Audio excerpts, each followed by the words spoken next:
We are the I.S.U.P.K. out 125th Street, Harlem, New York, under commanding General Yahanna. So tonight, holding down the class for Officer Galawan. I am priest and Officer Barriat. So the topic we are going into today, because a lot of we people caught up in the Christmas spirit. They're now watching the signs that are taking place on the face of the earth right now. The pandemic, the famine that happening in certain countries, the fact that you can't travel as you want to travel, and they're paying attention to this Christmas spirit that it is always put on people every year by repeating the music they normally just play every year, the videos they just have on the TV every year, the constant decorating of the plastic tree, the different lights they will put on these stores on them to get you to spend your money, and we people not paying attention to what the words say. If you pay attention to what the words say, the word will let you know that basically this is not our custom. Blacks, Hispanics, and Native Indians, which are the 12 tribes of the nation of Israel. We're going to go into some of the scriptures on them that would let you know have nothing to do with this custom called Christmas. Yeah.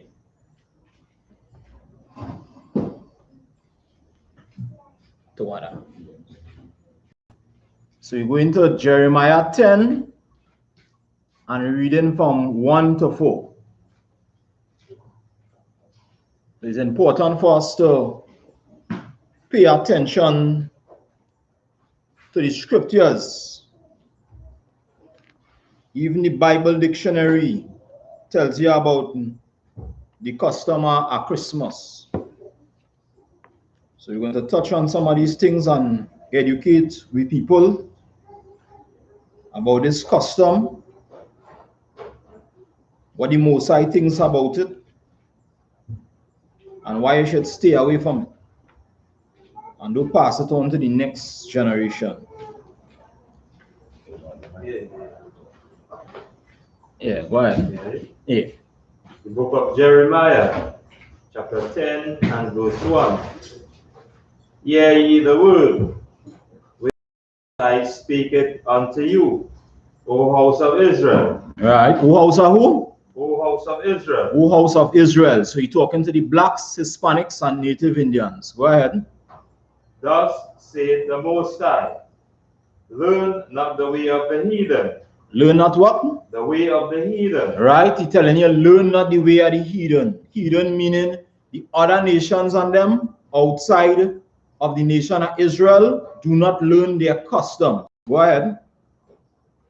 And be not dismayed at the signs of heaven. Right. For the heathen are dismayed at them. Right. For the custom of the people are vain. For the what? Read that again. For the customs of the people are vain. Right. So he's saying the customs of the people are vain. Vain meaning useless. It's useless that you're following the custom of these heathen nations on them. Go ahead. For one cutteth a tree out of the forest. Right. So he's describing something. One cutteth a tree out of the forest. You understand? In America, that when they're celebrating Christmas, they're going into the forest and they cut down a tree. Go ahead. The work of the hands of the workman. Go ahead. With the axe. Right. The work of the hands of the workman with the axe. That is what the normally does do. You understand? The so-called Edomite in the Bible, who is the so-called white man today, going in the forest with the axe and cut down a tree. Go ahead. They deck it with silver and gold. They deck it with silver and gold balls. Go ahead. they fasten it with nails and with hammers, that it move not. Right? And they fasten it to the house. So the Lord describing to you this custom, and letting you know, don't follow this custom. Don't bring no tree into your house, and don't even teach your children this custom, because if we teach with children it, we just passing down vain and useless customs of the other nations. This is not our custom. Just like my custom is not for me to put a red dot on my head like a Hindu, because I'm not a Hindu. That's a Hindu's custom. You understand? And that is what people need to know and need to understand.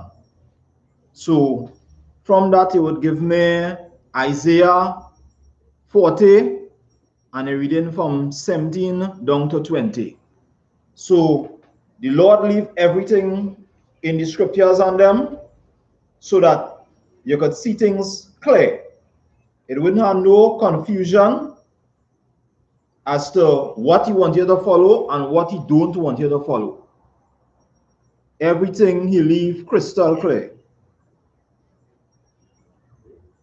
Go ahead. The book of Isaiah, chapter 40 and verse 17. All nations before him are as nothing. Right, go ahead. And they are counted to him less than nothing and vanity. Right. So all these nations on them, to the Most High, he count them as nothing. How you know he talking about the other nations and not his people? When we came out of the land of Egypt, he destroyed Egypt. And as we go along through other lands, he allowed us to destroy other nations and run them out. You understand? So he's letting you know that all these nations are useless before the Most High. Go ahead. To whom then will ye link the power? Right, go ahead. Lighten the power. Right. Or what likeness will ye compare him? Right. What likeness you're going to compare the Most High to? You understand? Or his son? Are you going to compare it to some white image in the Catholic Church? You understand? You can't compare it to that, because he already tell you in the laws, he don't make nothing, and no earthly image, and no heavenly image, and nothing under the waters, nothing under the ground. You don't want no image. You understand? So that is what he's trying to tell you there. Go ahead. The workman melted graven images. Right. And the goldsmith spreadeth it over with gold. Right. And casteth silver chains. Right. He that is so impoverished, Right, that he had not obtained, chosen a tree that will not rot. right. He that is so impoverished, you understand, poor people, going to choose a tree that cannot rot. You're not like the white man. You can't go in with your big van inside of the forest and them and cut down a big tree and put it in your house and dress that big tree with all the ornaments on them. So you go buy a little plastic tree and put it inside of your house. You understand? The Most High cover it both ways. So any side you decide to go, he let you know, don't follow this. You understand? So this is what we have to understand. In this time, in this season, when the heathens and them pushing the foolishness through the parang music and through all manner of foolishness to promote the vain and useless customs, stay away from that. Once you're a black, Hispanic, or Native Indian. If you're from the other nations and that, then follow that. You understand? I follow it. Give me Job 14 and 4. So it's important for people to know this. Our people don't even know the feast days properly. If you ask the average our people, what are your feast days? They could barely call one. But at the end of the day, they want to follow all the foolishness of the heathens. They know Valentine Day, They know carnival, they know Christmas, all the customs of the heathen, all the garbage. They want to keep Halloween, but they can't tell you one feast day in the Bible. Go ahead. The book of Job, chapter 14 and verse 4. Who can bring a clean thing out of an unclean? Right. Not one. Right. So Job line, you know, who could bring a clean thing from an unclean thing? Not one. You understand? From the beginning, at this custom that they call Christmas, if you're going into the Zondervan Compact Bible Dictionary, it's going to tell you that that custom starts from paganism.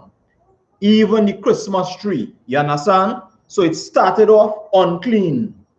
So if it started off that way, you understand? How now you could take this custom and make it something clean. And Christians have a set of stupid excuses. Well, you know, it's Christ's birthday, so we had to keep it. We choose to keep it on this day, and all kind of excuses. When you show them, well, Christ could have never be born around that time period, is another thing. Well, we had to find a way to celebrate the birth of Christ. You understand? Because you want to eat ham, and you want to eat everything underneath the sun, and it's just an excuse for you to fulfill your gluttony. You understand? So at the end of the day, let me keep the things that the Lord say to keep. You understand? Your feast the Lord say to keep, where you could eat the same way. You understand? And let me don't follow the garbage of the heathens and them. Give me Ecclesiasticus in the Apocrypha 34 and 4.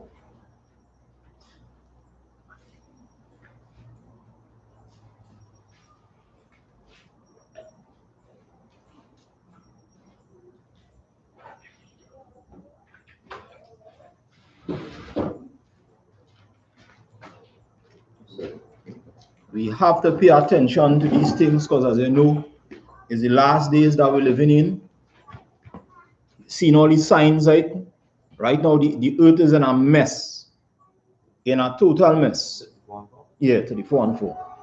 And we had to pay attention to these things so we could teach the children the right things. And if we keep doing that, then eventually these things are them going to be useless amongst blacks, Hispanics, and Native Indians. That would just be a hidden celebration. The book of Ecclesiasticus, chapter 34 and verse 4. Right. Of an unclean thing, what can be cleansed? Right. And from that thing which is false, what truth can come? Right. You understand? This false, vain, useless custom. You understand? What truth could come out of it? All the customs of the Lord is written here in the scriptures, and also the things that he say not to keep is also written in the scriptures. You understand? So when they have the unclean celebration with the unclean meat, because pork is something that highly promoted in that custom, leave it alone and keep what God said to keep. If I was a father, right, and I would tell my children, well, keep this, and some of my children choose to do what I say, and some choose to follow men, customs of men. When I come back, I will reward the ones that keep what I say to keep. You understand? So keep your customs, the things that the Lord tell you to keep that. And don't keep the customs and them are the hidden. You understand? This is not our customs.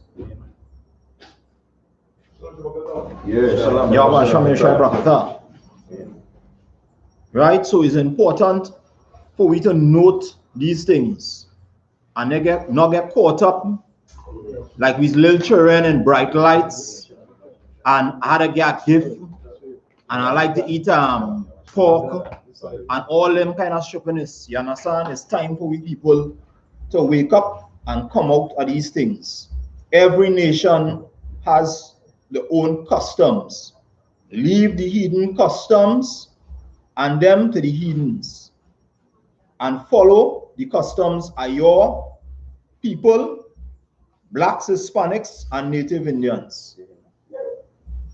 So we're going to give me Revelations 12 and 9.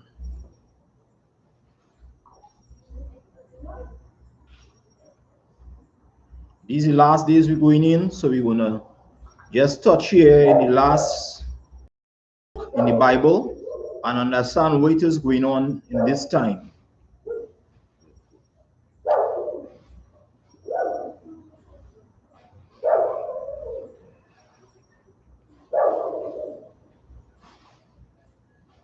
It's very, very important that people start to come out of these customs, come out of the Catholic Church. Right now, you see the promoting homosexuality. The Pope come out and make a statement and say that basically he endorsing it now in the Christian church. So when you take your children there and a man walking together in the congregation and saying down together, where you go tell your children? You understand? Where you go tell them? Right. You understand? You supposed to set the example. Them not supposed to be there. You understand? Where you go and tell them? Mommy, look, I see two of them thing and you see they're kissing in the church. Where you going and tell them? You understand? It's time for we to come out of this stupidness. Go ahead. Revelations 12 and 9.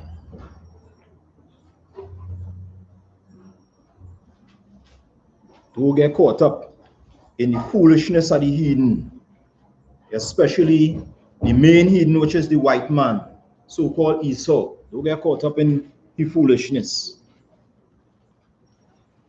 Book of Revelation, chapter 12 and verse 9. And the great dragon was cast out, that old serpent called the devil and Satan, which deceiveth the whole world. He was cast out into the earth, and his angels were cast out with him. Right, you understand? So this deceiver, this great deceiver on the earth, who is Esau, the so-called white man, and the angels, which is the nations and them, the other hidden nations and them, don't let it deceive you at this time. Because we people weak to Christmas, the weak to Thanksgiving, the weak to any custom, that hard thing to eat. You understand that the hidden and them does promote.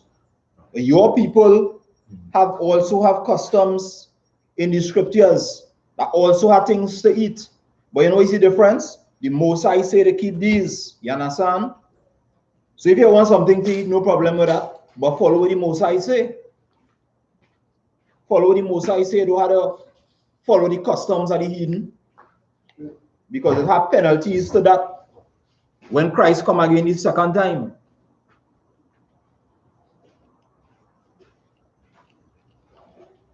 So it's time for you to make a stand and to teach even your children to stay away from these customs. So again, give me Revelations 7, 1 to 4. Book of Revelation, chapter 7 and verse 1. And after these things, I saw 4 angels standing on the 4 corners of the earth, holding the 4 winds of the earth, that the wind should not blow on the earth, nor on the sea, nor on any tree. Right, go ahead. And I saw another angel ascending from the east, having the seal of the living power. And he cried with a loud voice to the 4 angels, to whom it was given to hurt the earth and the sea. Right, go ahead. Saying, hurt not the earth, neither the sea, trees, till we have sealed the servants of our power in their foreheads. Right, go ahead. And I heard the number of them which were sealed, and there were sealed 144,000 of all the tribes of the children of Israel. Right, so this is how easy it is for you to understand. If you're not sure about who you should be with, everybody in the book of Revelations upon the face of the earth, as we just read in the scripture before, was deceived, right? The only people that was sealed was the children of Israel, which is the I.S.U.P.K under Commanding General Yahanna. The people who calling themselves Israelites today. So just in case you don't know how to walk, follow the Israelites, the I.S.U.P.K under Commanding General Yahanna. Right. Follow them and you will be all right. You understand? That's how simple it is. Right? So with that, we'll pass the class on to Priest and Officer Galawan.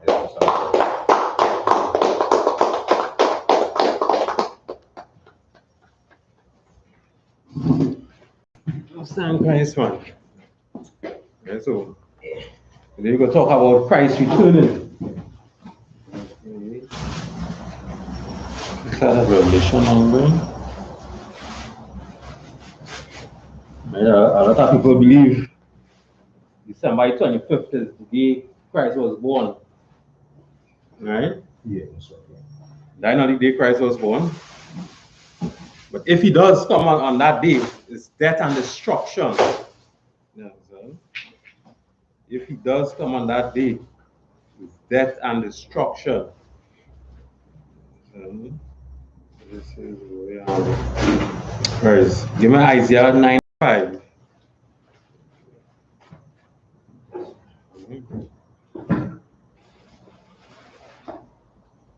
Isaiah chapter 9, verse 5.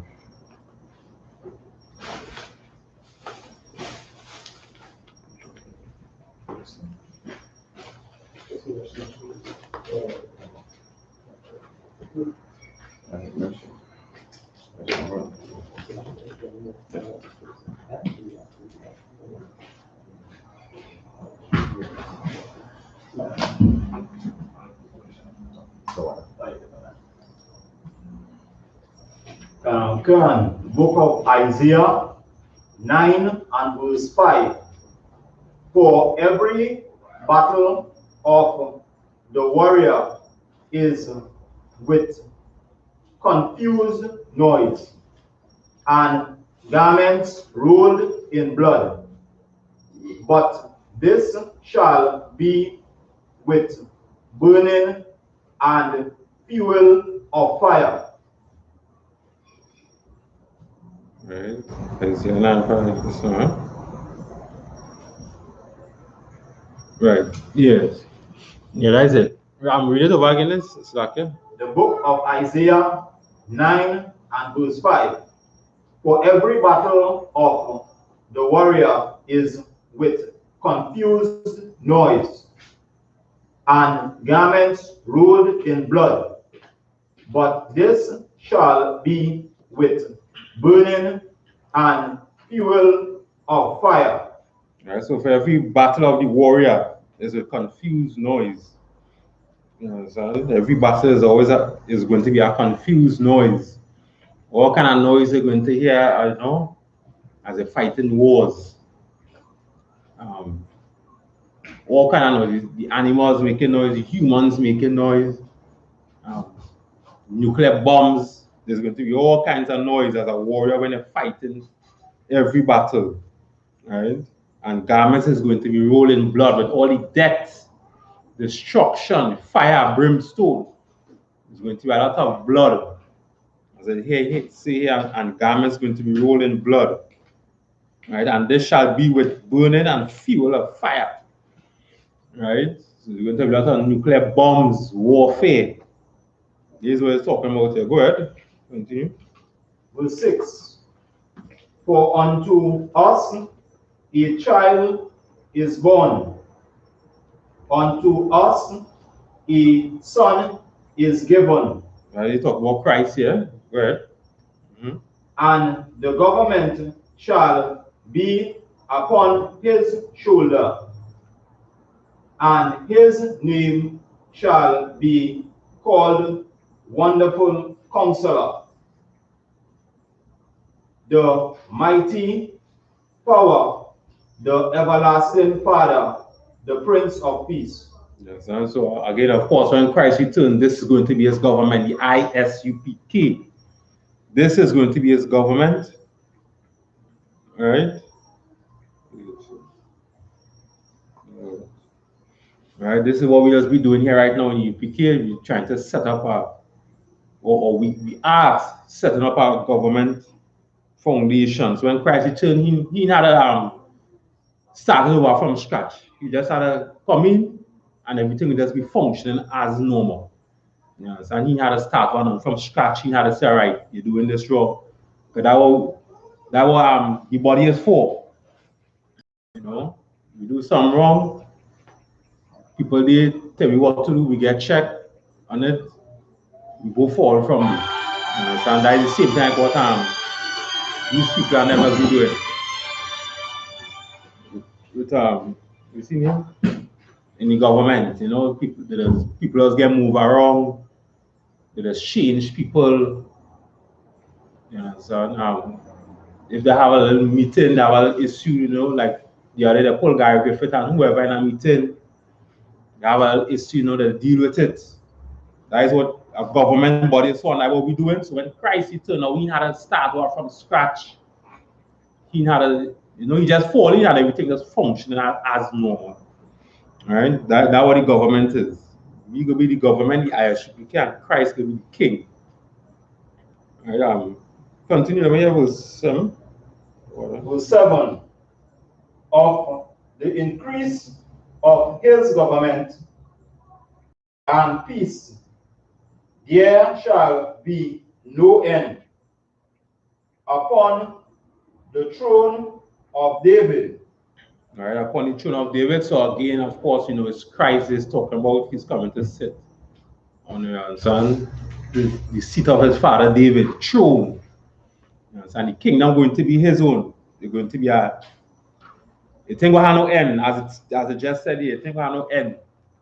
You understand? Before we thought it was King Solomon, but his kingdom had an end. You understand? Because what he did. So it's Christ is talking about here right now. His kingdom, his government will have no end. Go ahead. And upon his kingdom to order it and to establish it with judgment and with justice from henceforth, even forever.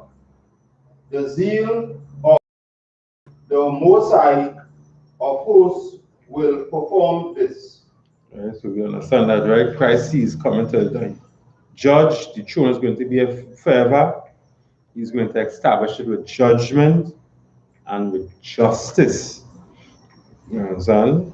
That's what Christ coming to do. These are what going to happen with the return of Christ. When Christ return, these are the things what is going to happen. The returning of Christ, all these things is going to happen. So I get my Isaiah, that same Isaiah 63. And verse 1. Isaiah 63. The book of Isaiah chapter 63 and verse 1. Who is that cometh from Edom with dyed garments from Bozrah?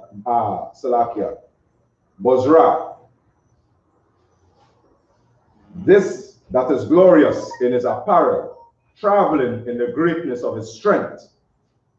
I speak in righteousness, mighty to save. Go ahead. Verse 2.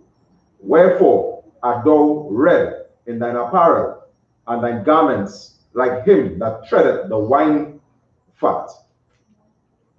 Go ahead. It's true. Verse 3.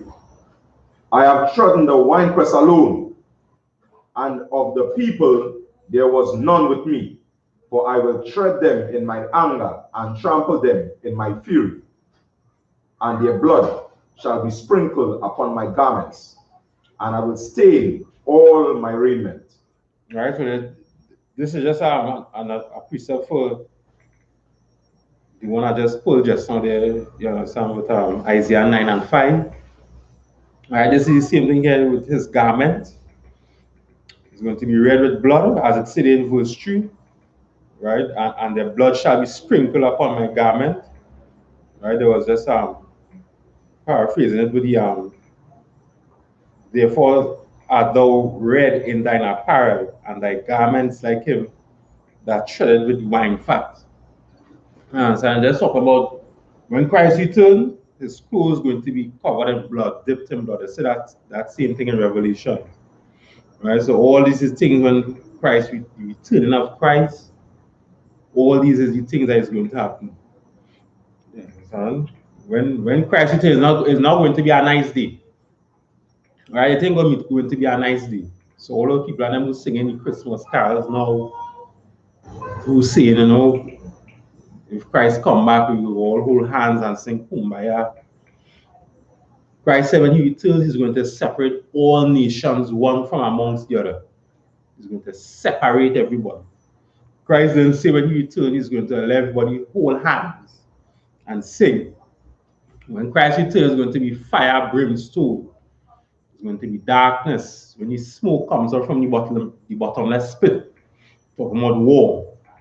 In Revelation 9, they talk about that. Give me Malachi chapter 4, verse 1.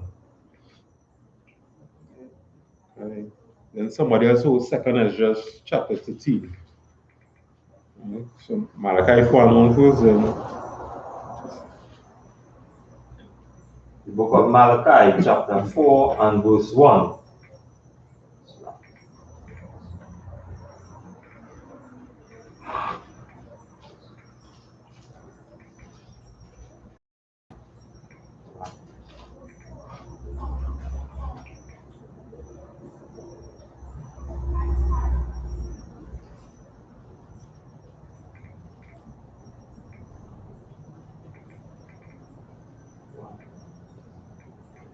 Book of Malachi, chapter 4 and verse 1. For behold, the day cometh that shall burn as an oven, and all the proud, yea, and all that do wickedly shall be stubble. And the day shall cometh, shall burn them up, said the Most High of hosts, that shall leave them neither root nor branch. Right, so again, the Lord of hosts, or the Lord of the army, the Lord of the army, his armies and them. When that day come, they're going to be burned up as an oven. All right. This is talking about literally, because when the angels returns with the chariots, it's fire is going to come through the chariots and burn you up. You understand? Fire is going to come through those chariots and burn you up. You understand? All the proud people, all the people that does do wickedness. You understand? The so-called black religious leaders, the Hispanic religious leaders who fall in love with white man's Christianity and teaching blacks and Hispanics astray. All those people going to get burned up from the chariots of the Lord. You know, so all of them going to get burned up from the chariots of the Lord. Let's see. Yeah, give me second Ezra's. Well,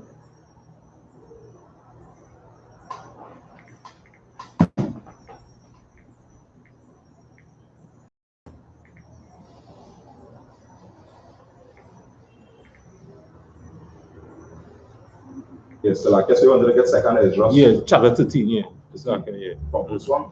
Yeah. The book of second Ezra, chapter 13 and verse 1. And it came to pass, after 7 days, I dreamed a dream by night. And lo, the sea, that it moved all the waves thereof. And I beheld, and lo, that man waxed strong with the thousands of heaven. And when he turned his countenance to look, all the things trembled. Some more verses are in, right? This verse 3. All right. All the things trembled that was seen under him. All right. So in verse 1, the prophet, he was just in a dream, and the Lord was showing him all these things. Right? The wind from the sea is The wind from the sea is like the waves. How the waves just move is a metaphor, right? So the sea is the heathens, the wind is the force, right? The sea is the heathens, the wind is the force, right? So a force came and moved all the heathens. So the Spirit of the Lord, which is the force, is pushing all of these heathens into World War III. All right, the Spirit of the Lord is pushing all of these heathens into World War III. All right, so read verse 3 again. The book of 2nd Ezra, chapter 13 and verse 3. And I beheld, and lo, that man waxed strong with the thousands of heaven. Right, so that man waxed strong, I was talking about Christ with the 200 million angels. All right, go ahead. With the thousands of heaven, and when he turned his countenance to look, all the things trembled that was seen under him.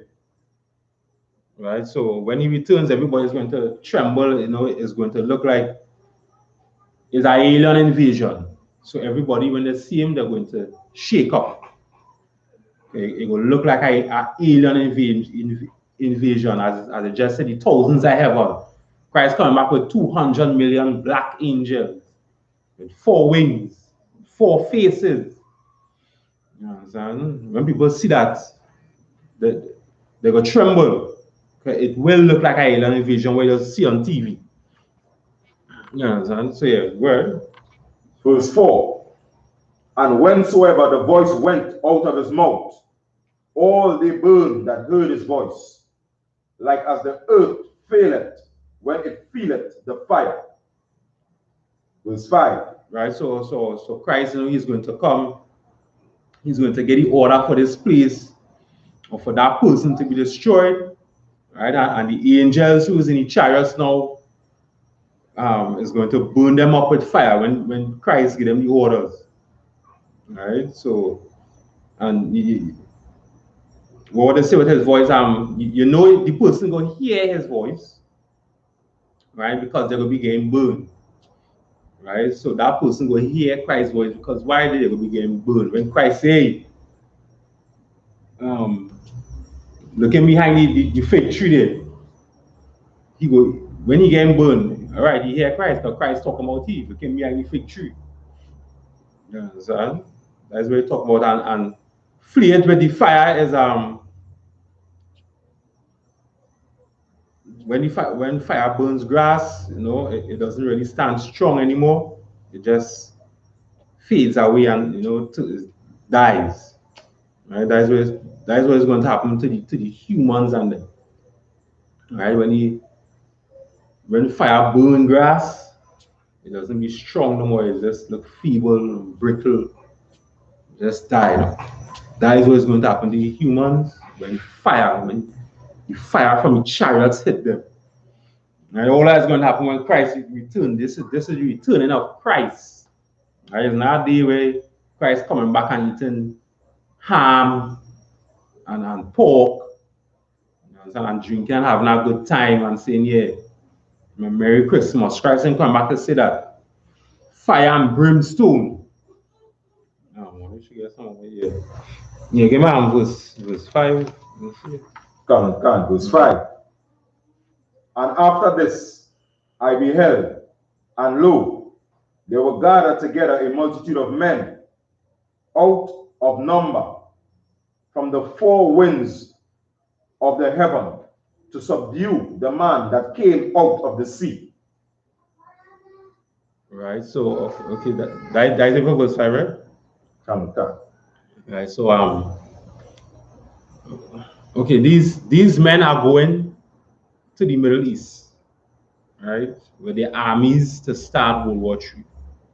Right, the multitude of them, right?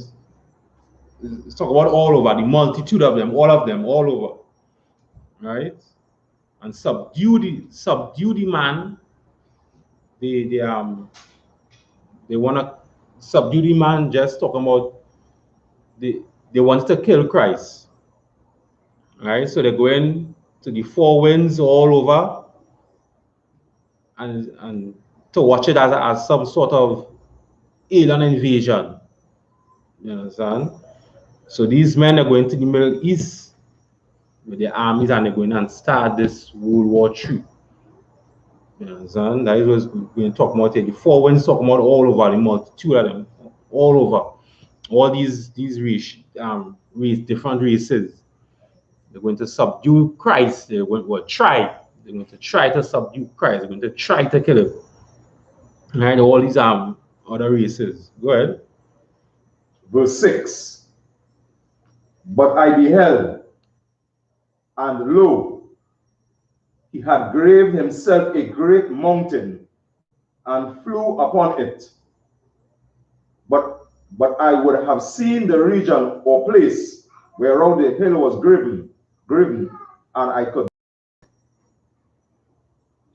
All right, so right, the hill. Okay, so a hill and a mountain again.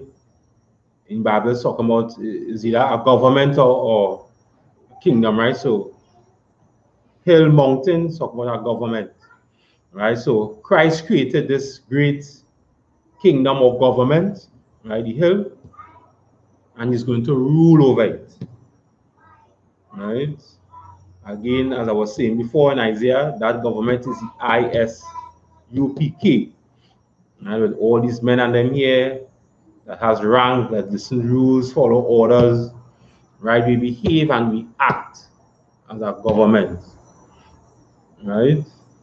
So you know, if Rowley get the orders, hey, Minister of National Security, deport 160 people back, so do that.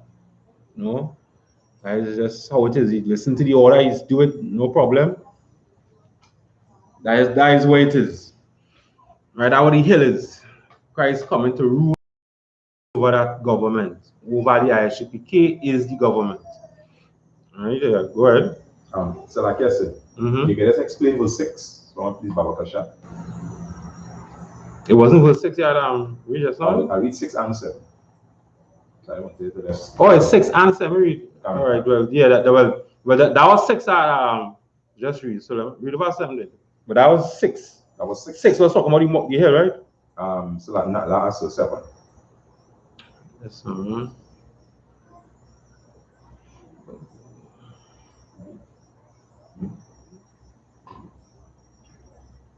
Second address 15 and 6.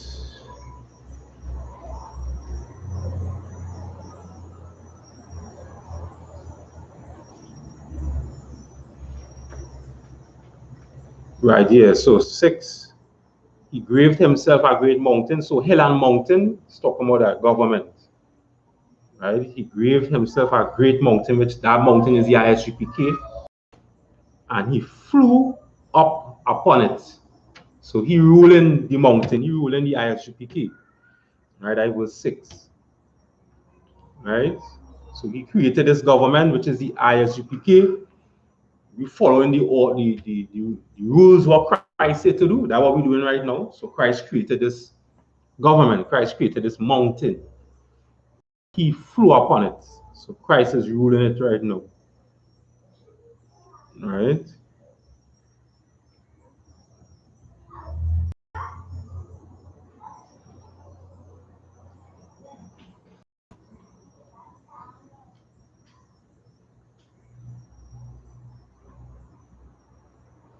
Right, verse 7 here. Verse 7, George was just saying, you know, he couldn't really see. He couldn't see where the government was, or you know how it was, or how it was built up. That was just saying. He couldn't see where it was, you know. They say, and I could not. He just couldn't see where it was or how it was built up. All right. So yeah, go ahead. You understand, right? Yeah. Right, yeah. Verse 8. And after this I beheld, and lo, all they which were gathered together to subdue him were so afraid, and yet just fight. Right, so and subdue him, and they were so afraid, and yes, justified. So again, all the nations is gonna be afraid when Christ returns, and they're gonna know it's Christ before he even comes. Because why? We're speaking about it on the streets, we're teaching about it in class, we might do some short video and talk about it. So they're going to know that is Christ. When they see a black man just crack through the sky with 200 million angels, them don't know, yeah, that's Christ. Them people in the I.S.U.P.K talking about it years now. We hear about it. It's all right. They Christ really coming for you know. But they're going to be afraid because they're also going to be hearing or seeing the destruction that Christ is coming to. And their wicked inventions can't stop Christ. Yes, and so all them nations, the Chinese, the East Indians, the Africans, all of them going to be afraid. You understand? And as it says here, it don't just say afraid. The scripture says so afraid. So you know that is something terrible. You understand? It just says so afraid. It's going to be out of, when they see Christ, they're going to defecate and urinate. First, they're so afraid. Right? But they're still going to fight. You understand? They're still going to fight because God wants them to be destroyed. So they're going to fight still because God wants them to be destroyed. You understand? So, yeah. Go ahead. Verse 9. And lo, as he saw the violence of the multitude that came, he neither lifted up his hand, nor held sword, nor any instrument of war. All right, so again, when Christ returns, right, all this is returning at Christ. When he returns, he ain't going to do nothing. Right? Go ahead, Tazo. If I make sense, when you understand it, or if I was explaining it to somebody there in verse 9, they come like Christ in bricks. You didn't raise your hand at the scripture saying they don't want no sword to try and fight what you come in, and you're already concerned. They come in real force and you don't know they can't touch it. So you come in and you know that nothing goes on top of that man has to touch it. Yeah, that is it. You know, you see all these armies, these tanks, these bombs, these warplanes, them boats in the sea, the coast guards and them, the marines and them in the sea, planes, you see everybody, people with guns on the streets, who come with cutlass or kind of thing.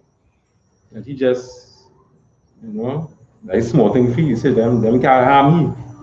He lift a finger. You understand? When he saw the multitude, he neither lifted up his hand nor held sword or any instrument of war. You understand? Go ahead. So yeah, that's it. Go ahead. Verse 10. Only I saw that he sent out his mouth as it had been a blast of fire, and out of his lips a flaming breath, and out of his tongue he cast out sparks and tempests. Tempest. So it's a vision Ezra seeing. So of course, it's a vision. So that blast of fire is just talking about Christ destroying the heathens. Right? That blast of fire is talking about Christ destroying the heathens. When people talk, you might see spit come out of their mouth. It's a bit different this time. With Christ, you're going to see a bit of fire coming out of his mouth. And that's going to be, that is the order. Right? That will be the orders Christ giving out. That is the fire coming out of his mouth, the orders. Yeah, do this. Hey, go in the sea, take all them 2 ships. Go in the bush. I see about 10 snipers, go and get them. Right? That's just the orders. When Christ talk, there's fire coming through those chariots, fire going on them boats. There's only fire, there's destruction and wrath. You understand? Yeah, Tazo, go ahead. back so to kind of get clarity, to kind of make it as plain as possible then.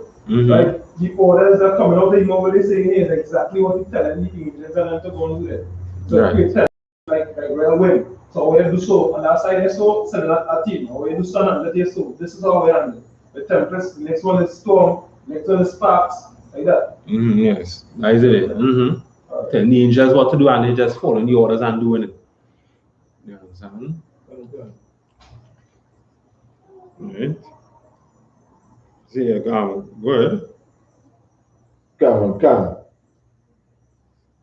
And they were all mixed together, the blast of fire, the flaming breath, and the great tempest, and fell with violence upon the multitude which were prepared to fight, and burned them up every one, so that upon a sudden of an innumerable multitude no thing was to be perceived, but only dust and smell of smoke. And I saw this, I was afraid. I say everything will be mixed together. The fire, the literal fire through them chariots, the orders Christ is going to give, and the tempest, right? I believe when they talk about tempest, they talk more like the natural disasters now, if it's earthquake or hurricane, whirlwind, them kind of things. Right? So it's all those things going to mix together when Christ give the order. You understand? Fire, brimstone, everything is going to be, all those things was mixed together. So of course he was so afraid. You understand? Because as it said here, so that upon an innumerable multitude, right? Nothing was perceived, right? An innumerable multitude, right? And all of them died. It wasn't just a multitude, an innumerable multitude. You understand? It was billions of them. How much of them it was? All of them died. Right? Nobody is going to die with water, but with fire. Right? Remember that nobody is going to die with water, but with fire. That is what's going to happen. That's why you didn't see in Revelation they talk about a flood or whatever. It's fire they talk about. The Lord say, okay, no problem, I ain't going to kill her again with water. Fire now, we're going to kill her. Yeah. So yeah, of course, Ezra, when he see all that, he was afraid. Right? When he saw that, he was scared. Right? So yeah, I'm good. Verse 12. Afterward, I saw the same man come down from the mountain and call unto him another peaceable multitude. Right? So Christ came down from the mountain. Right? Christ talking about the government. Christ came back down. He come out from that mountain. He come out of the I.S.U.P.K after and call upon another peaceable multitude. Right? Go ahead. Verse 13. And there came much people unto him, whereof some were glad, some were sorry, some of them were bound, and other some brought of them that were offered. Then was I sick through great fear, and I awakened and said, Right, I 13, right? So come. right, so okay, so a lot of people came to him, right? Some was glad, some was calling, screaming his name, etc. Some were sorry. Some were sorry. Those are the ones who did not believe in us, right? And when they see us with the power, right? With the power when Christ returns, we're going to have power in our government, in the I.S.U.P.K. So when they don't believe in us now and they see us having this power, when Christ returns with these 200 million angels, they see us have power. You understand that they're sorry. the story that day, I sorry, I don't believe them. I sorry when they were saying I do with pork, crab, and shrimp and lobster. I was stopped. I should have stopped eating. But look at them now, they have power. So some of them were sorry. Right? That they're gonna be like, all right, well, I eat pork, crab, shrimp, and lobster. They're safe, I eat pork, crab, shrimp, and lobster. That is death. So they're sorry, they're saying, hey, they're coming to kill me now. God didn't listen to them. And they have power in their hands now. Right? Some are bound. Again, I was talking about the heathens, bound into slavery. Right? We was talking about again the next thing.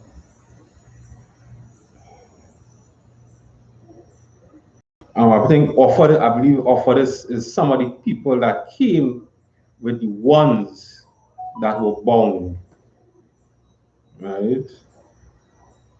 I believe that what offered was talking about. Some of the people that came with the ones that were bound. Right? Yeah, go ahead, Tazo. I know one answer that question, so that would be like house crackers and house chicks, house chan, you know? Right.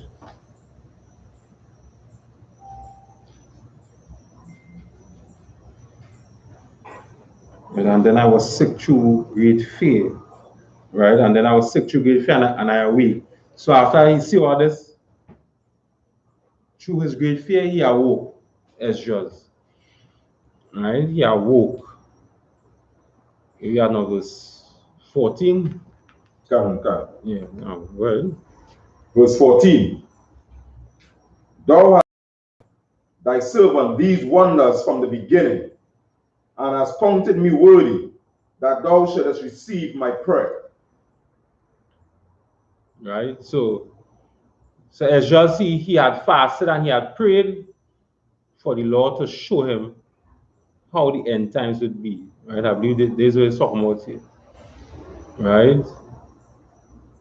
Thou hast showed thy servants these wonders from the beginning, right? And hast counted me worthy that thou shouldest receive my prayer. Right? Go ahead. Verse 15. Show me now the interpretation of this dream. Right? So so he was fasting and praying so that the Lord could show him the end times how it will be. Right? Show him the end times how it will be. And show him the interpretation of this dream. Right? So yeah, go ahead. Verse 16. For as I conceive in my understanding, woe unto them that shall be left in those days, and much more woe unto them that are not left behind. Right? Destruction, woe is going to be destruction for the people. Destruction. For that what he had conceived in his understanding. Ezra, it's going to be destruction for them who's left behind and who's left. Go ahead. Yeah, it's like I said, so yeah, you can just explain 16 a little more clear, pressure. Read it over again. It's the book of 2 Ezra, chapter 13 and verse 16.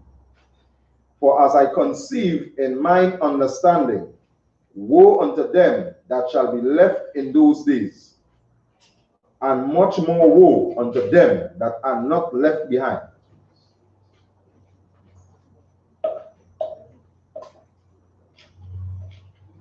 Right, so he was talking about the interpretation that he had just, the dream, the vision that he just saw, right? So I just say now, for as I conceive in his understanding, this is how he understands it. Destruction unto them that shall be left in those days. Right? You understand that part? Right, and we mean by that, right. The destruction for them. Okay, so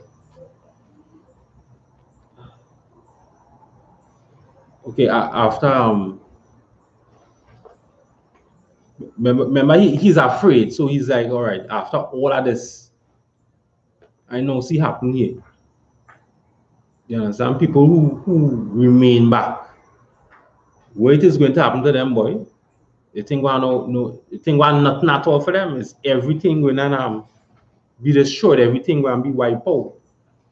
You understand? And who knows the ones, remember he's afraid, who knows the ones who will be left behind? Who knows what kind of destruction them going to face now? After I seen all of these things, you know, the ones who remain back, you know, the destruction woe unto them, right? That's just his understanding, right? And much more woe unto them that are not left behind.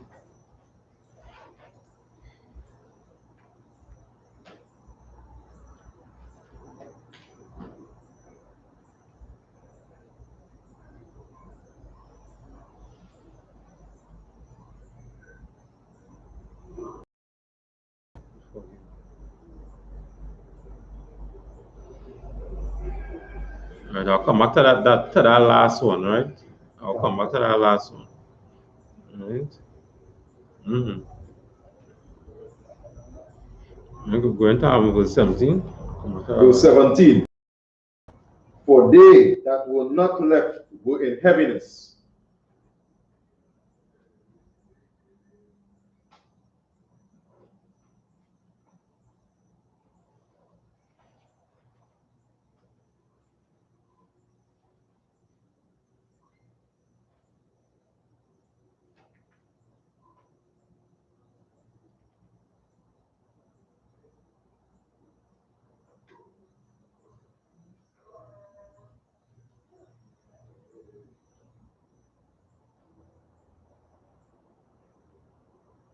Right.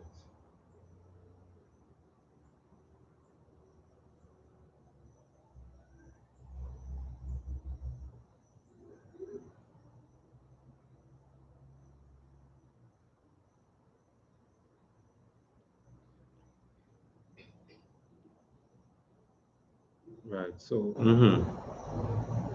yeah, so in verse 16, right?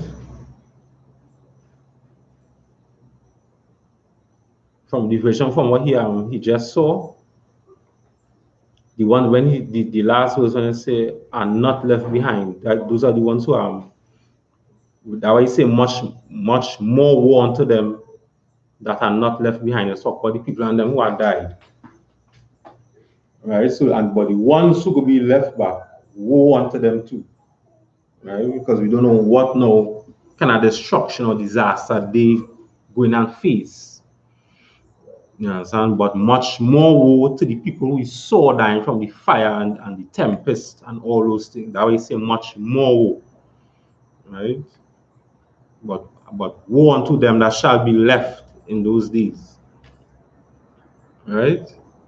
So the ones who had already died out, he see them out with the tempest, the fire, the orders from Christ. And what he saw, them is much more woe. There is more destruction and disaster. And the ones who are going to remain back, destruction and disaster for them too. You understand? Remember, after every war is always some sort of depression might start up. Just had even more World War I and finish. Germany was in a depression, a state, and that's how Hitler had a rise and come up and says there was those fake Jews and them will make us get into this poverty state. And then Hitler started to kill out the white people who calling themselves Jews. So it was all kind of that way say woe unto them who's left behind. Go ahead as well. So I don't know if you're going like get the full thing and then bring it back. Maybe later answer the question later.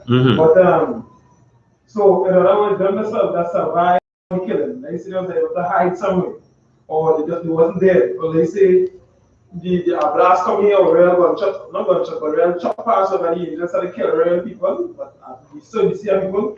And let me see one or two people that left alive still with half a leg, or arms chop off, they barely breathing, barely living. Them so then otherwise they gotta pay for the crimes and with slavery or something or torment or something. That way and within 2 hours, that's it more along the lines of these people were somewhere else tied up or something, man. Crisis used to them for later or something. Well, it could be onto that part with the slavery, right? So it could be onto that part what that's over verse 16. That shall be left in those days. Woe unto them that shall be left in those days, right? So I could come back on it. It could be talking about the heathens, that first part. Woe unto them meaning slavery, right? So yeah, go ahead. Like always talking about all people that remain and we say, all right, this is how I'm going to leave it. Them, I have a bigger judgment for them because I think as the scripture says, others eyes haven't seen, ears haven't heard, the things that the most are prepared for them about them. And I think the verse, as you know, my was breaking down, was you're going to catch you on hell. So they're talking about this one heathens or they're talking about the people? Yeah, but I'll say I will get back onto that next week, right? To make sure for sure, 100%. Right? Okay, we just know. Right. Okay, now, if you read all the whole thing, I run out of time. Let me see. Give us Joel chapter 2, verse 1. Okay, the scriptures.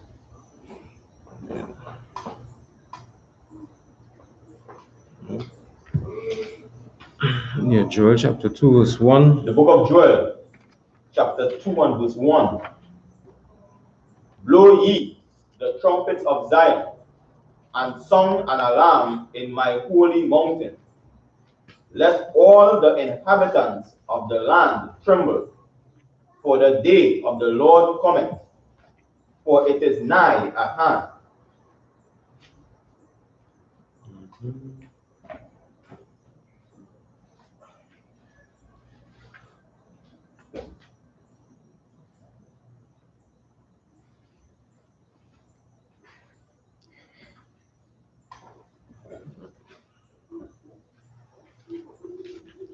Right, yeah. Saka, read it over again then. The book of Joel, chapter 2 and verse 1.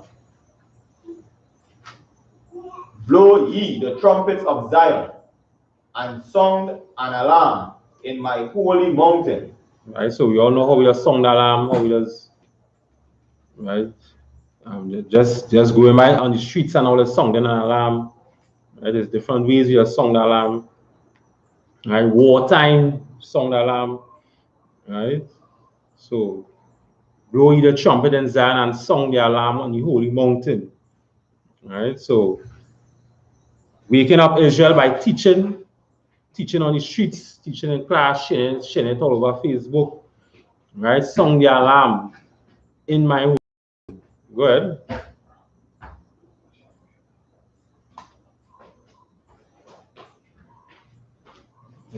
Continue in verse 1. Let all the inhabitants of the land tremble, for the day of the Lord cometh, for it is nigh. Right, so we all know that, right? For the day of the Lord cometh, for it is nigh at hand. So everybody, all the inhabitants tremble because World War III is coming. Right? Because World War III is coming. Give me 2 Peter chapter 3 and verse 10. Right?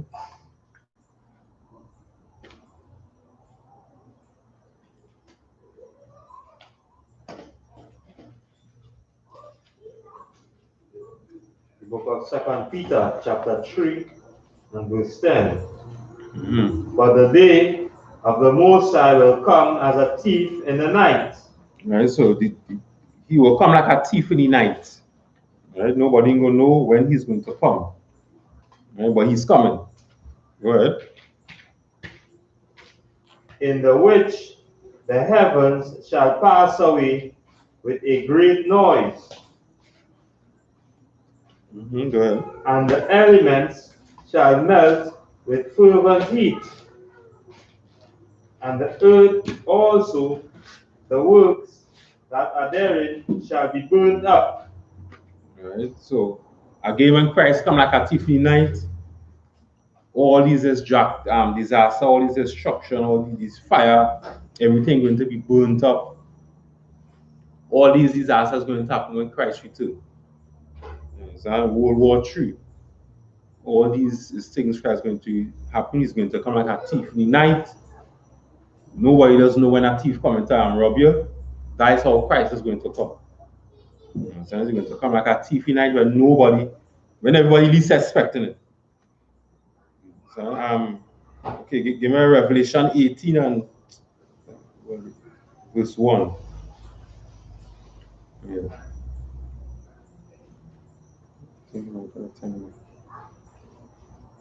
The book of Revelation, chapter 18 and verse 1.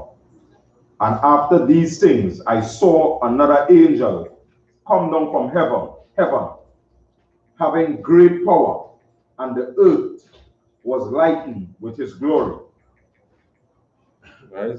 That verse 1, right? Okay. Right, so he's seen another angel, right?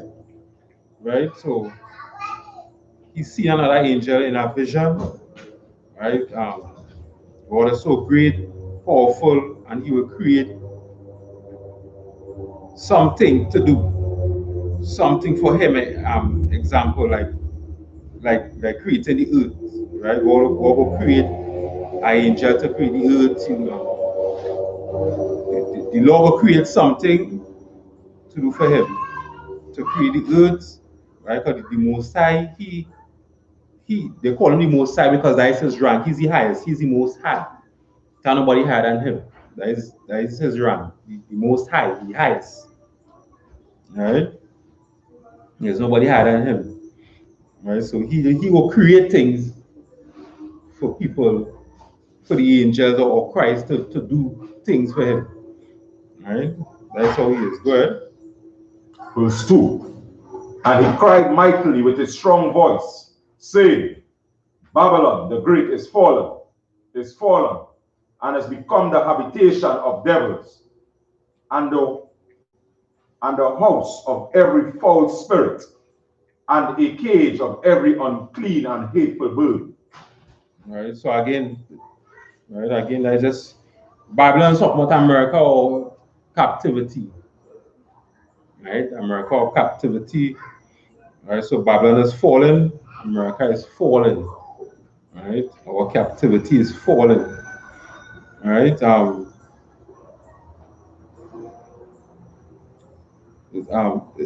Okay, how it says is fallen, right? Not falling, right? Fallen, not falling. I better tell an example, right? So it's not going to be now for now, right? It's going to be a time period, right? It's going to be a time period. I think we know for now is going to be a time period, right? I would say it is fallen and it is falling, right? There's going to be a time period until it's fallen, right? If you foul spirit talking about all those child molestations, homosexuality, prostitution, right? All those things that are supposed to be illegal, but for some strange reason it's still going on. Right? America trying to push it in this homosexuality thing and all over the earth, trying to legalize it, make it normal. Right? All them famous strip clubs in Trinidad, it's in closing down, right? Because we're in captivity, right? Babylon is fallen, right? But it's fallen. Over a time period, it's going to be fallen down to the ground, right?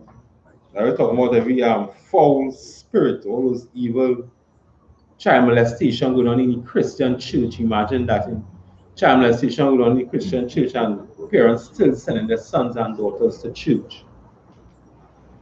You understand? All those things going on.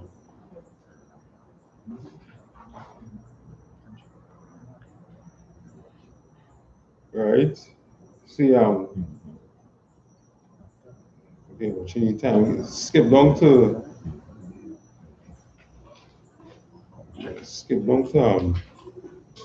verse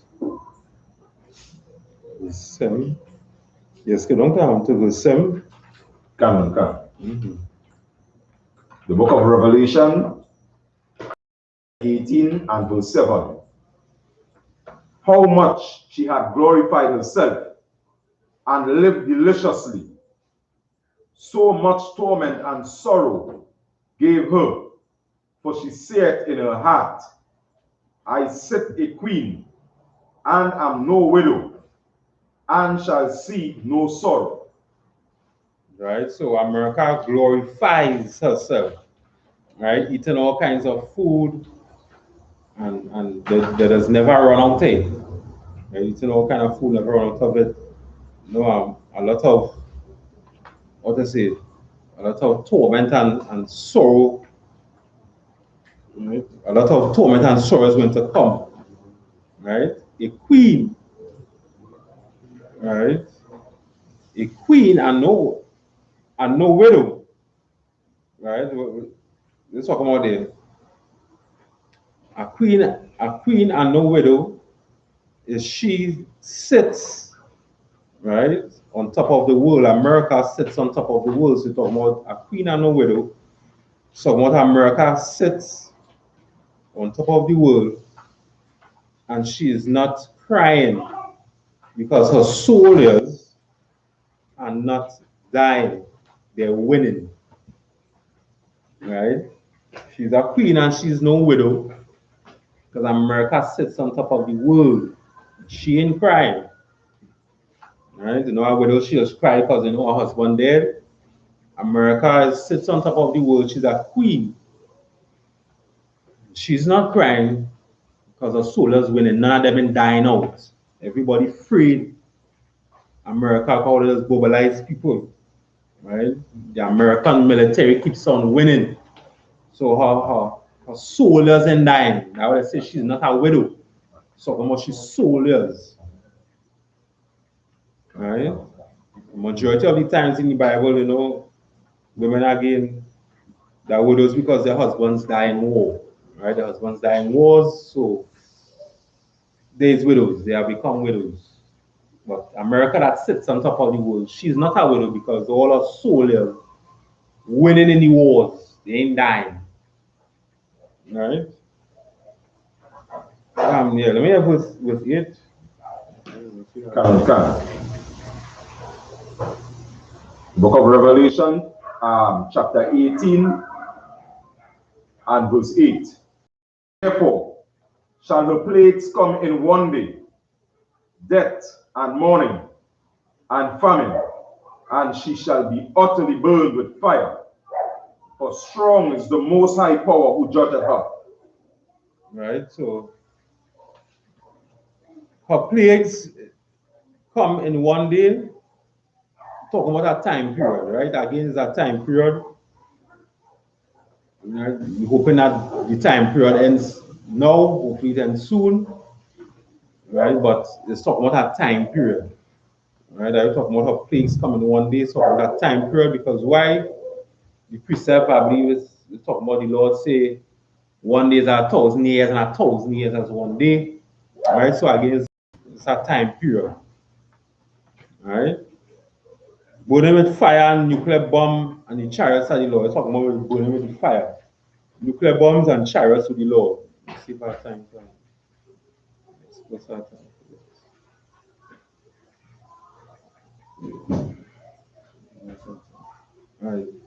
All right, give me 2nd Ezra chapter 9 and verse 1.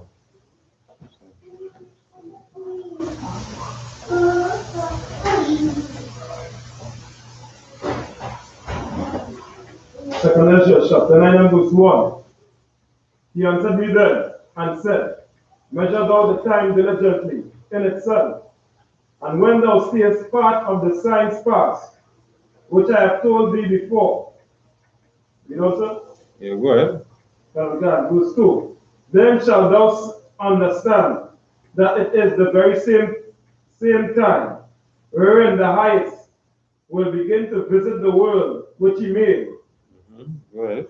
Verse 3. Therefore, when there shall be seen earthquakes and uproars of the people in the world. Verse 4. Then shalt thou well understand that the Most High spake of those things from the days that were before thee, even from the beginning. Right. So this is talking about the end times that I just said here. Right? It just was seeing these end times where it will happen. So exactly that is what it is telling me. Wherefore, when thou shalt see earthquakes and uproars of the people in the world, right now we're having uproars of people in the world, especially with these Donald Trump and Biden, it's having uproars, the Proud Boys and whoever again it is, it's having uproars. Maradona died some last week or 2 weeks ago or something so. And some people in the funeral home took out pictures of Maradona in the casket. And the people had an uproar about that. The people was upset that the people in the funeral home, three of them, there was 3 people in the funeral home. In the funeral home or anymore, one of them, the funeral home or anymore, took out a picture of Maradona dead body, and they was like, you know, they maybe didn't mean nothing by it, but the people and them was upset. Hey, the man dead, we're gonna take a picture and put it on social media. And they killed 2 of them. The people had an uproar and they killed 2 of them. So right now they're looking for the 3rd person. Right? So right now there's uproars in the earth right now going on. So you have the Black Lives Movement. Uproars going on in the earth right now. Right? There's earthquakes. There's always earthquakes. Right? Every day there's earthquakes.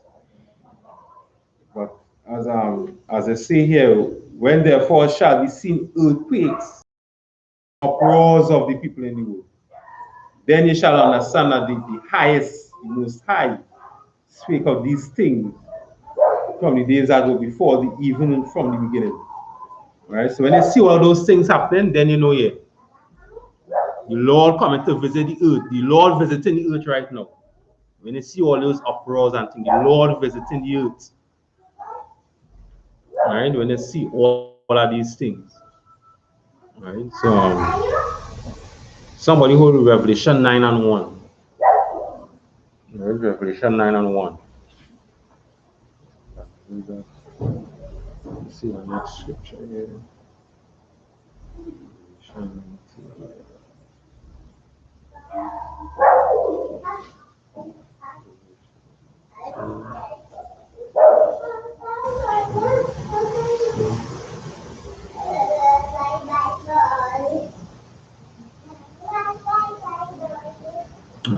Right. Somebody else read Revelation 19 and 11. Revelation 19 and 11. Right? Revelation 19 and 11.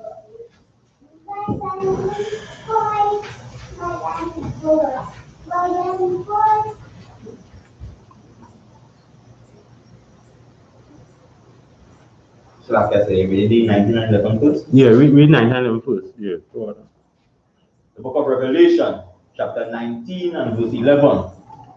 And I saw heaven open, and behold, a white horse, and he sat upon him, and he that sat upon him was called Faithful and True, and in righteousness he doeth judge and make war. Right? The white horse. What I was talking about there? Where's the white horse?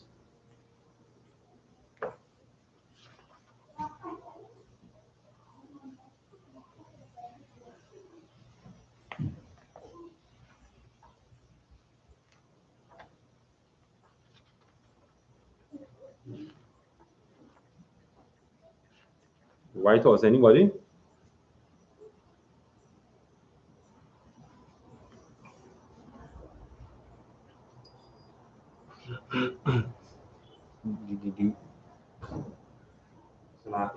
Yeah, go ahead. Is this talking about 1911, right? Yeah, 1911. Is this talking about Yahushua or King? Right, it's talking about I.S.U.P.K, yeah. Right, so so and behold, a white horse, and he that sat upon him was called faithful and true. So who is he that sat upon him that was called faithful and true? So the white horse is Christ. Who is the person that sat upon him? And that was called faithful and true. So what is it? The white horse is Christ, or the one who sat upon the horse is Christ? Now the white horse is Christ. That's Christ. So the person who sat upon him was called faithful and true. Who's that person? Right. Again, the revelation is a vision. Right. So the white horse is Christ. If I'm not mistaken, this is going back. I think it's the Daniel chapter 6, and was talking about one of the prophets and I think General was going to that. The key that was talking about. If I'm not mistaken. Yeah, that's all good. Oh, so like I said, is this talking about the Most High or the government of Israel, the government that set up? It's called people and true that sat upon Christ. It's talking about Christ, the Christ spirit. Right? So the white horse is Christ. He that sat upon him was called faithful and true. That is the spirit of Christ. That is Christ's spirit. Right? Okay, so the precept for that is Revelation 6 and 1. Who have it? Revelation 6. Revelation chapter 6, verse 1 to 2. Right? We're talking about this with the four horses, I believe, in Revelation 6. The book of Revelation, chapter 6 and verse 1. And I saw when the Lamb opened one of the seals, and I heard, as it were a noise of thunder, one of the four beasts say, Come and see. Go ahead. Verse 1? Go ahead, verse 2. Go ahead. Verse 2. And I saw, and behold, a white horse, and he that sat on him had a bow, and a crown was given unto him. Right. And he went forth conquering and to conquer. Right. So the white horse was Christ. That bow was talking about a staff. Right. He that sat upon him was Christ's spirit, conquering, meaning Christ died, and his words or his spirit, Christ's words or Christ's spirit, still conquered. Right. And to conquer means in the future and all, he's still conquering. So when Christ died, his spirit and his words were still conquering. And to conquer, meaning in the future and all, it's still conquered. His words and his spirit. Alright? That was the precept. Yeah, go back in 19 and 11.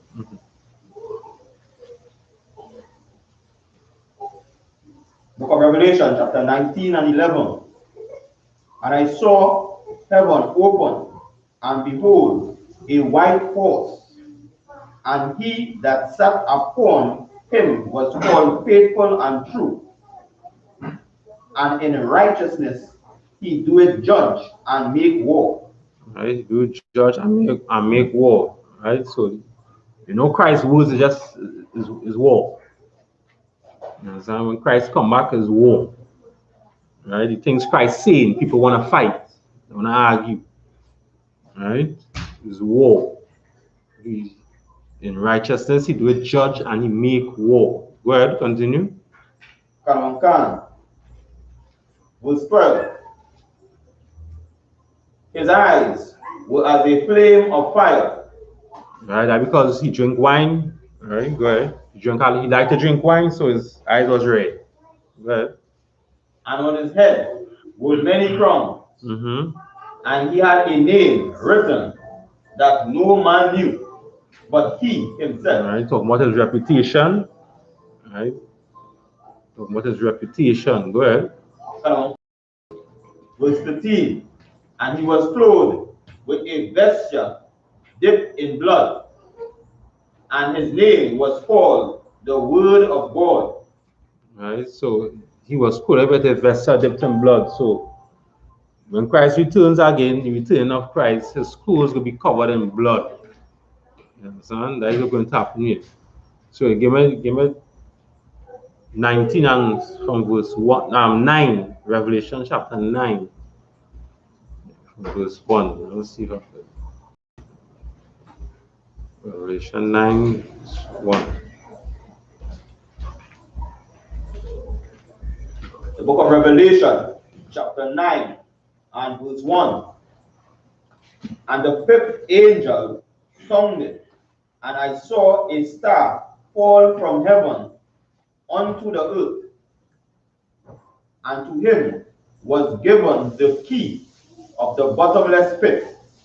Right. Where's that talking about? Where's the star? Where is that?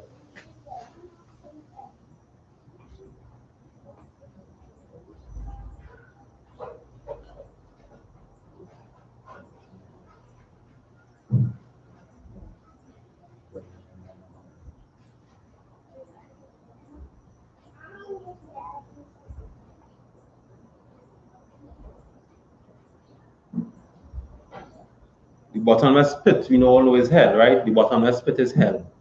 Okay. So, who is the star? What is the star? This verse even sound familiar? To have a precept? Okay. Where is that? Where is the precept? Where's that? Isaiah 14? Right, Isaiah 14. Get it? Read it now, Isaiah 14. I think it's 1. So,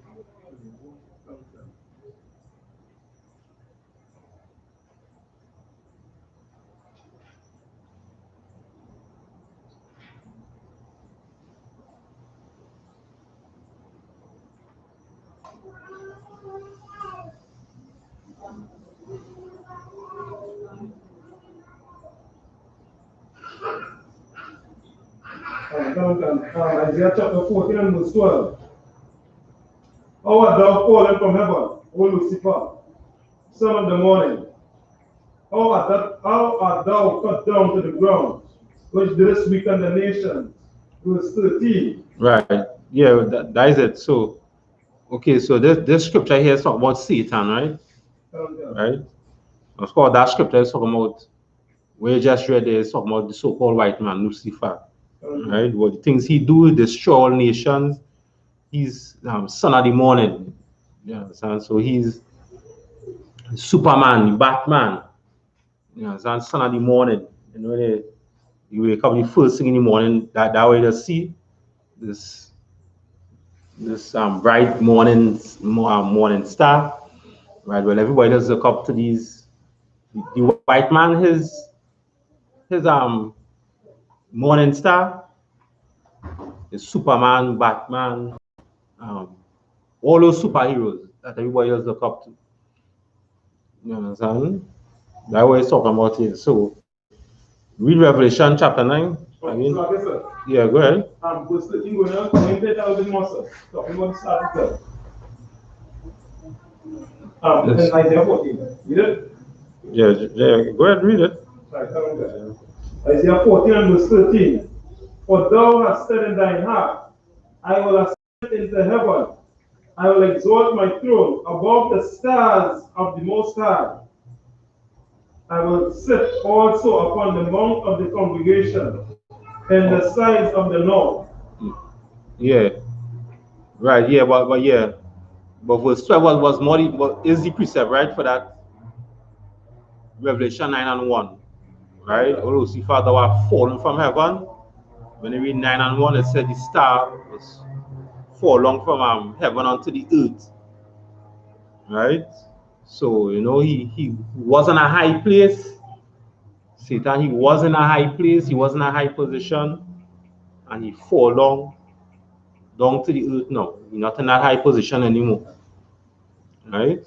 So, well. Oh, so like this, so I'm just talking about the oppressor in Revelation 9, I'm talking about the oppressor.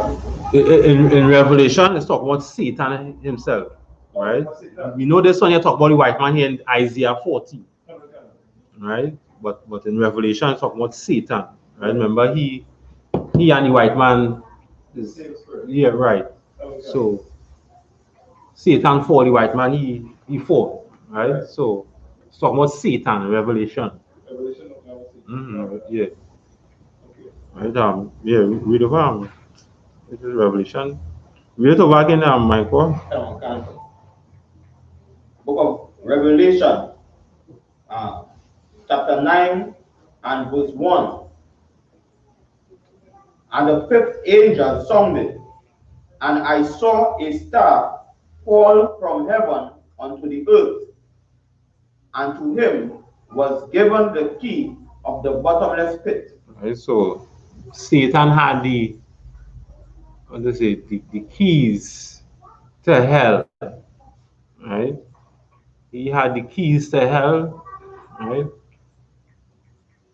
That was Satan had, right? Go ahead. Verse 2.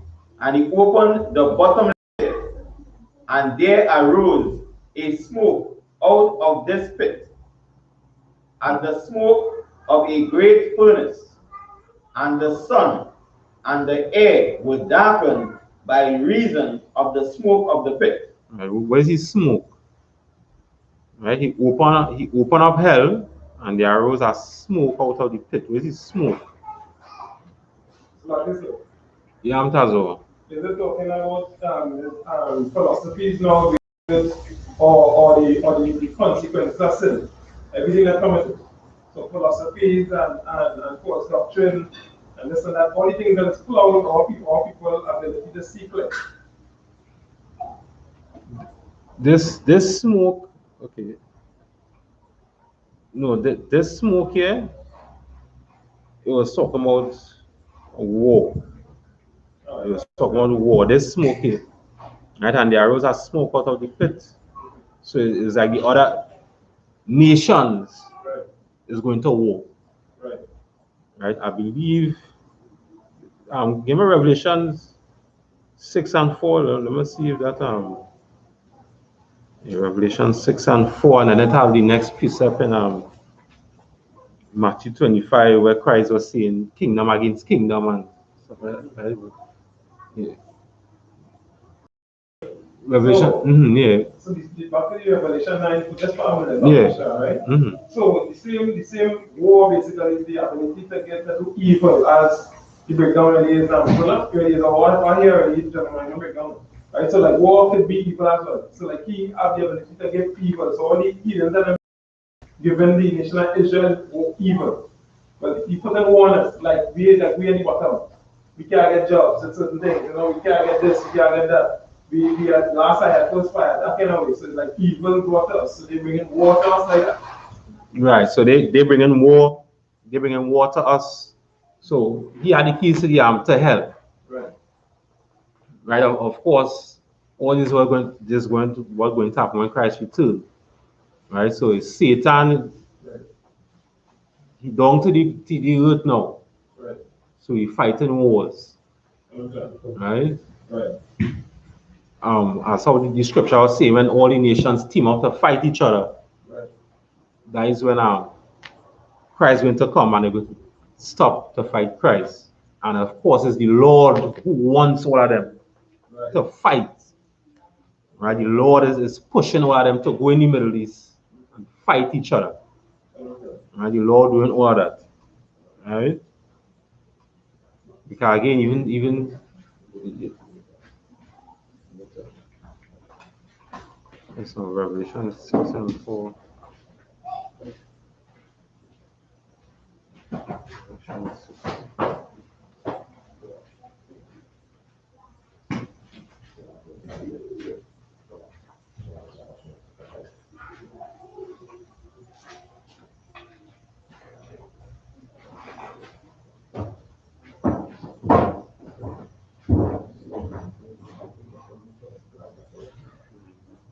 Yes, sir, Michael, yeah, go ahead. We Uh, need to have verse 2. verse 2, right? Yeah. Revelation 9 and 2. Book of Revelation, chapter 9 and verse 2. And he the bottomless pit, and there arose a smoke out of the pit, as the smoke of a great furnace. Right, so there are smoke of a great furnace. Right, so it's war they're talking about there. All the nations going to war. Right, go ahead. And the air was darkened by reason of the smoke of the pit. Right, where's the sun and the air? Right, okay, so to make it easier, when they say sun and moon in the Bible, what do they mean by that? Sun and moon. Go ahead, Tazo. But this is, if I'm mistaken, what is wrong with what now? Wisdom and understanding, right? Wisdom and understanding. So, okay, wisdom and knowledge. Yeah, wisdom and understand, same thing, yeah. Right, wisdom and understanding. When they say sun and moon, it's talking about wisdom and understanding. Right, this here is the same thing, right? And the sun and the air were darkened by reason of the pit. Right, so people are just they didn't have no wisdom, didn't have no understanding of what was going on. They just seen these wars. The war was blocking them. They didn't understand what was really taking place. They just seen war. Yes, as well. So this is like if I was to explain this like how it's on the air, right? It would be like you can't breathe. Like how you're saying and our talking. A breath of fresh air. And like sometimes breath of fresh air, like we have polluted air. So we can't really breathe it. And we can't live it. Yeah, exactly like that. So air can like the same thing too, you know. With, okay, sun and moon, they say it was darkened, so meaning it had a lack of. Right, so it had a lack of wisdom and understanding, or it had a lack of the natural resources, which is to make you breathe. You understand? So it's just wars they're seeing. It had no reason, no understanding, just fighting wars. Right, that was the sun and the air was. It was darkened by reason of the smoke from the pit. Right, so yeah. Go ahead. Verse 3. And there came out of the smoke locusts upon the earth, and unto them was given the power as the scorpions of the earth have power. Verse 4. Right, so and they came out of the smoke locusts upon the earth. Right, locusts is just like that was one of the plagues in Egypt, I believe, right? So that was like the armies. We're talking about here the locusts, talking about the armies. They came out of the smoke, armies upon the earth. Right, that was talking about the locusts, the armies upon the earth. Right, and unto them was given power as the scorpions of the earth have power. Right, so again, it's a metaphor. So what power does a scorpion have? What power a scorpion have?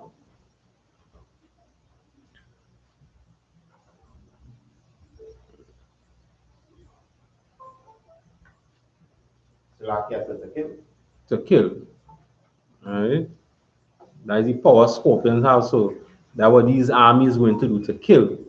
Right? Unto them was given power as the scorpions of the earth have power. To kill. Right? Yeah. We all verse 4. Verse 4.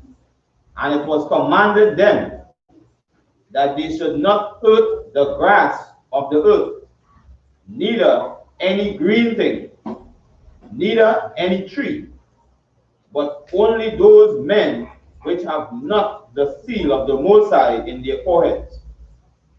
What are you talking about there? Anybody, what are you talking about there?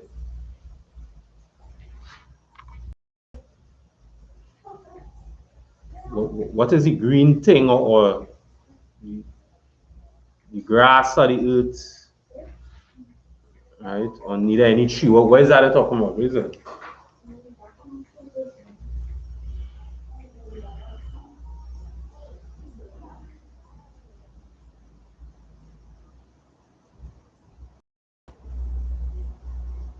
Right? That green thing I was just talking about, like is the children of Israel, right? Who keeping the Lord's laws, keeping His commands. That was talking about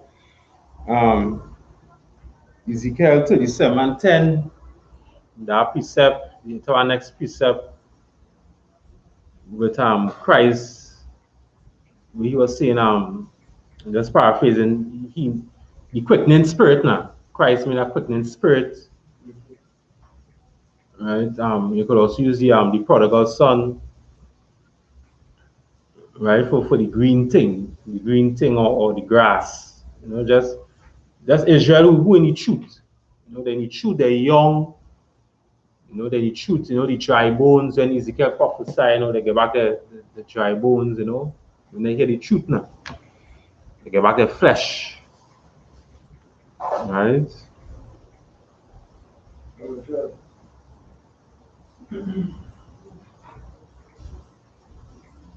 Right? But only those men which have not the seal of the Lord in their foreheads.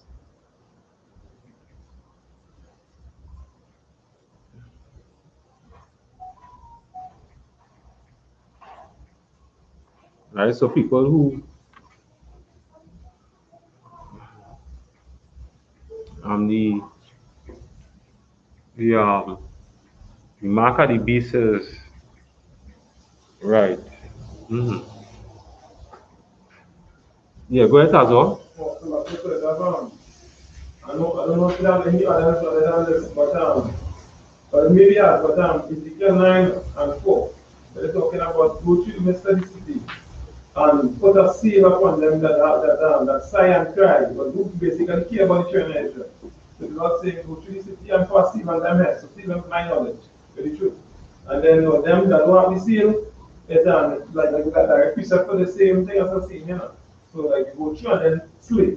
So the angel, at the end, that them do that, them that don't consider, okay, utterly slay them. Don't spare man, woman, child, animals, or like this. I think that is what the scripture. Yeah, that is it. Right, that is itself. So the people who do have the seal of the Lord in their foreheads, you could go ahead and kill them. But the ones who had the seal, right? So again, this could cut out them Christians and them who just say the mark of the beast is a chip. So if the seal had the seal of the Lord in their foreheads, right? Of course, that is not chip. That is just talking about the Lord's his doctrines and his philosophy. Right? And it should only precept. Right? Right, I think we should. Right, so you all understand that, right? Right, so yeah.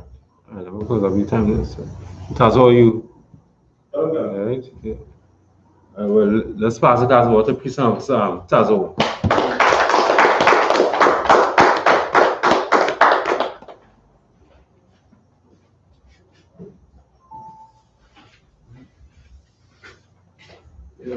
So I'm thinking again, excellent class, most of the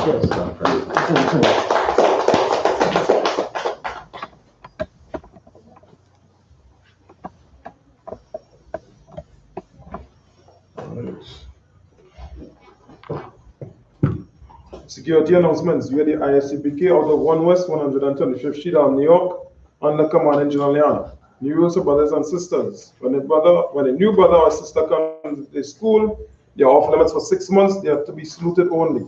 They are here to shed themselves of the word. After 6 months, if a brother or sister has an interest in a particular person, he or she must get permission from the head to speak to a brother or sister. There's another 6 months in which the brother or sister will court each other. After the 6-month period, the brother or sister will get permission from the head to marry. Tithes, which is a commandment. You can find this in Numbers chapter 18, verse 21, and Malachi chapter 3, verses 8 to 10. Means tenth in Hebrew and it's pronounced ma'ashara. 10% of every penny of any increase the Lord gives you, you give to the church department or teacher. Priest fund, free will offering for priests. Not mandatory. Whatsoever amount you like to give. A permanent convocation, all right, is the Feast of Hanukkah, all right, or the Feast of Dedication, the 25th day of the 9th month, by the space of 8 days. So it's it was born for 8 days, right? Wednesday the 9th of but Wednesday, the 9th of December at sundown. And you can find us in the book of 1 Maccabees, chapter 4, verses 52 to 61. All right. Remind Akem, which means brothers, and Akbakian, which means sisters, to check on social media such as ISUPK.com, Facebook, Twitter, YouTube, and so on for I.S.U.P.K events and materials.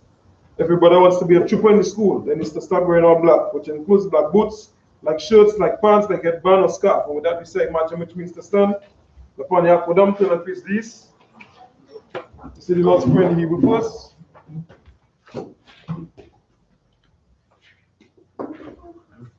Abanaw, Shabbat Shemayim, Wadash, Ayah, Shamka, Yahweh, Malakotka, Tabah, Zaka, Ayah, Aisha, Maharataza, Kawa, Mashamayim, Tananaw, Come, Yawam, Wasilat now, Kabut now, Kasalat now, Kabot now, Allah, I know, Manasai one, Abol, Awashina, Mayan, Ra, Kaya, Maka, Amalakwa, Wahala, Watapara, Iwalami, Amma. In the English, what we said was our Father, which art in heaven, hallowed be thy name, Yahweh, thy kingdom come, thy will be done, in earth as it is in heaven. Give us this day our daily bread, forgive us our debts, as we forgive our debtors, and lead us not into temptation, but deliver us from evil. For thine is the kingdom, and the power, and the glory, forever. So be it.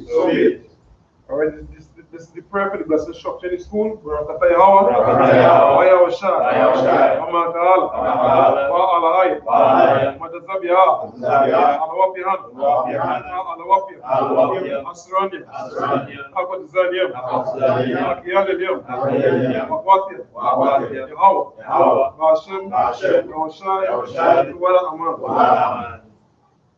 In English, what we said was, bless you, Yahweh, and Yahweh, and Michael, and the angel, commanding general, generals, captains, officers, troopers, and sisters. Yahweh, in the name of Yahweh, thank you, so be it. All right, in the account, we pray for the power in the Hebrew. Yahweh, Bashem, Yahushai, Baba Gasha, Tananaw, Aka, Rabah, Kalmakala, Kalmanawa, Aka, Natahal, Ahmad Zariam, Aka, Lakoyam, Amathiam, Aka, Arakawa, Atamal, Lagarashan, Bashem, Yahushai, Wadaman. In the English, what he said was Yahweh, in the name of Yahweh. Please give us the power. Power to heal all manner of sickness, all manner of disease, the power to cleanse the lepers, the power to raise the dead, the power against some things, cast them out. In the name of Yahweh. Thank you. So be it.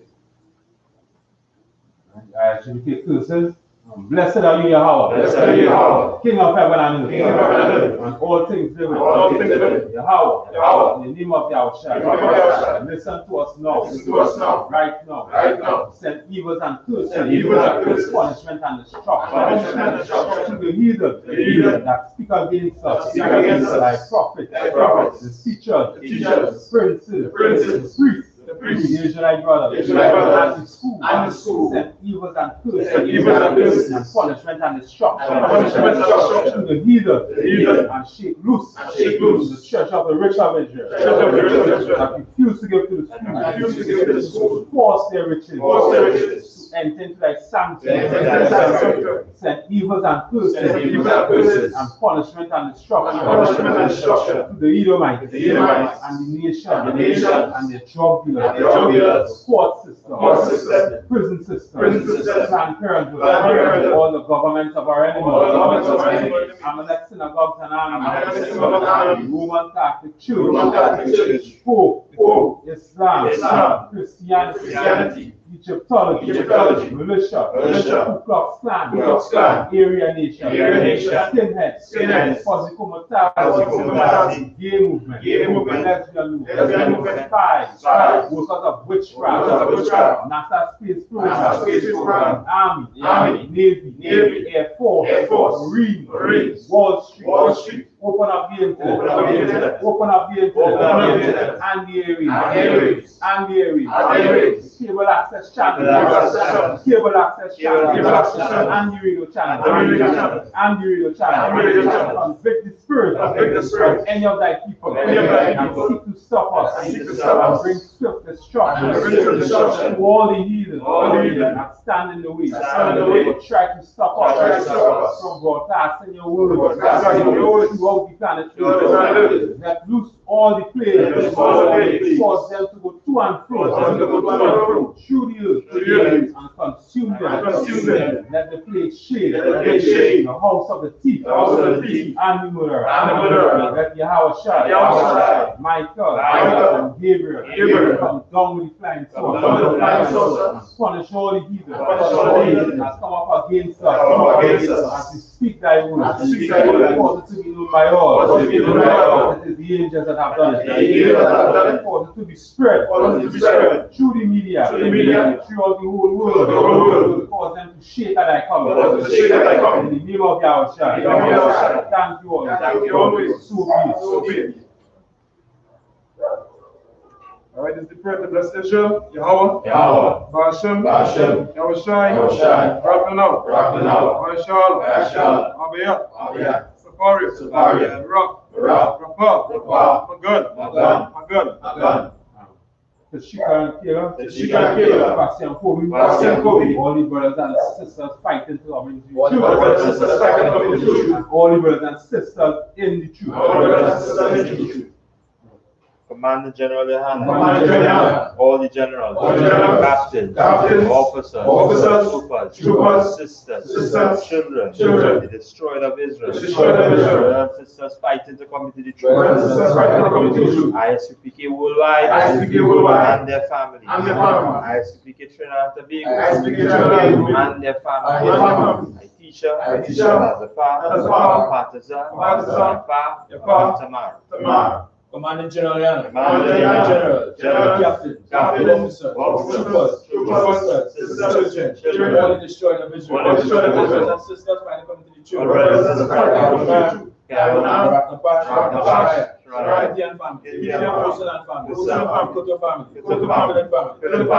Fletcher family. Commanding General Yohanna, all the generals, captains, officers, troopers, all the students, all the sisters, Shankar, Commanding General Yohanna, generals, captains, officers, troopers, sisters, children, destroyer of Israel, Francois family. I.S.U.P.K, Trinidad and Tobago, Koto family, John family, Philip family, Francis family, Carl, Matza, Commanding General, generals, captains, officers, troopers, students, sisters, children, brothers and sisters fighting to come into the truth. Have mercy upon all the destroyed of Israel. Have mercy upon all our families. Next brother. Commanding General, generals, captains, officers, troopers, sisters, children, all the destroyed of Israel. All the fighting come to the truth. John family, Koto family, Alexis family, Philip family. Next brother. All the brothers and sisters in the I.S.U.P.K, have mercy on the destroyer of Israel, the Bawa, Alicia, Aliyah, Teresa, Ba'ashem Yahushai, what am Right, what we said was, Lord, in the name of Yahweh, bless us, and Israel, and the school, bless, heal, shield, protect all of us, in the name of Yahweh, Thank you. So be it. So be it. Individual, sir, which means the same. Individual going to give the teacher one to this salute. Individual, I imagine Shabbat. I imagine Barak. Individual, sir, Salatin Yajimata. Right, sir. Individual going to give the sisters online to this salute. Individual, I imagine Shabbat. I imagine Barak.